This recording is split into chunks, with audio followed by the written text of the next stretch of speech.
প্রশ্ন দিয়ে। ধরুন আপনার পরিবারের কারো হত্যাকারী হঠাৎ আপনার সামনে এসে দাঁড়ালে কি করবেন তখন? শান্ত থাকা কি সম্ভব? না, ঠিক এইভাবেই সীমান্তের মানুষদের মধ্যে ক্ষোভ জমেছে, যা এখন এসে বিস্ফোরণ ঘটাচ্ছে। ভিডিওতে শোনা যাচ্ছে, গুল্লি কিউ মারা, মানে গুলি কেন মারছিস।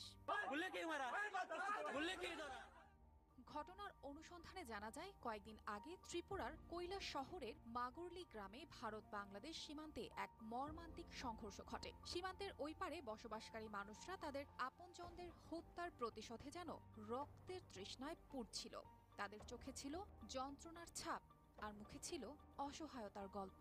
রহিমপুর বাজারে বিএসএফ রক্ষীরা স্থানীয় বাসিন্দাদের সঙ্গে সংঘর্ষে জড়িয়ে পড়ে।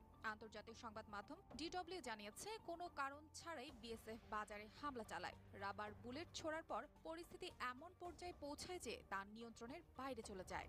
একনল হ্যান্ড ওয়াশ 100% প্যারাবেন ফ্রি, তাই নিরাপদ হাতের জন্য আস্থা রাখুন একনলে। এদিকে স্বৈরাচার শেখ হাসিনা পালিয়ে যাওয়ার পর দিল্লি ও ঢাকার মধ্যে সম্পর্কের দূরত্ব স্পষ্ট হয়ে উঠেছে। রাজনৈতিক টানাপোড়েন শুধু দুই দেশের সরকারেই সীমাবদ্ধ থাকেনি, বরং তার প্রভাব সরাসরি সীমান্তের মানুষের জীবনে পড়েছে। নানা ইস্যুতে তৈরি হওয়া এই জটিলতা সীমান্তে উত্তেজনা আরও বাড়িয়েছে। গল্পের এখানেই শেষ নয়।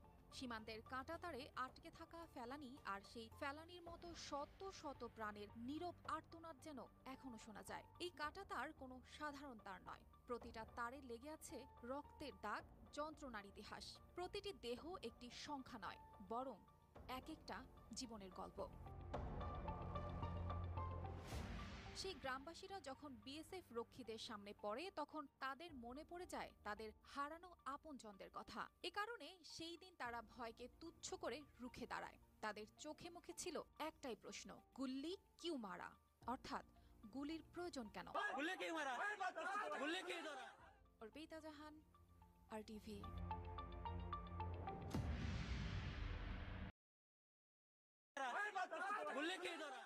শুরুটা হোক একটা প্রশ্ন দিয়ে। ধরুন আপনার পরিবারের কারো হত্যাকারী হঠাৎ আপনার সামনে এসে দাঁড়ালে কি করবেন তখন? শান্ত থাকা কি সম্ভব? না, ঠিক এইভাবেই সীমান্তের মানুষদের মধ্যে ক্ষোভ জমেছে, যা এখন এসে বিস্ফোরণ ঘটাচ্ছে। ভিডিওতে শোনা যাচ্ছে, গুল্লি কিউ মারা, মানে গুলি কেন মারছিস।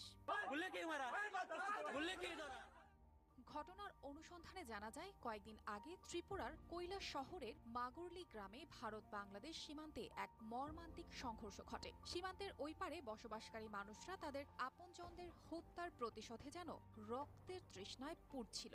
তাদের চোখে ছিল যন্ত্রণার ছাপ, আর মুখে ছিল অসহায়তার গল্প।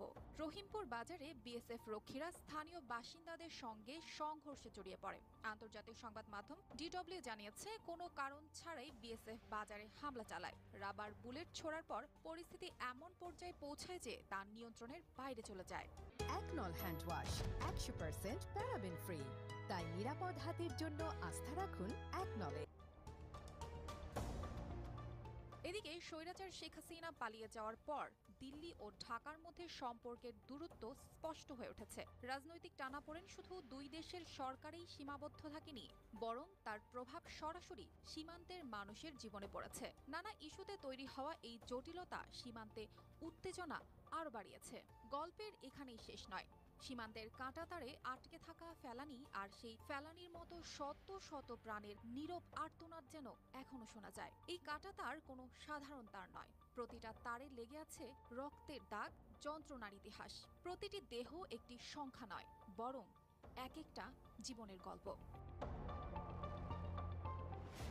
সেই গ্রামবাসীরা যখন বিএসএফ রক্ষীদের সামনে পড়ে, তখন তাদের মনে পড়ে যায় তাদের হারানো আপনজনদের কথা। এ কারণে সেই দিন তারা ভয়কে তুচ্ছ করে রুখে দাঁড়ায়। তাদের চোখে মুখে ছিল একটাই প্রশ্ন,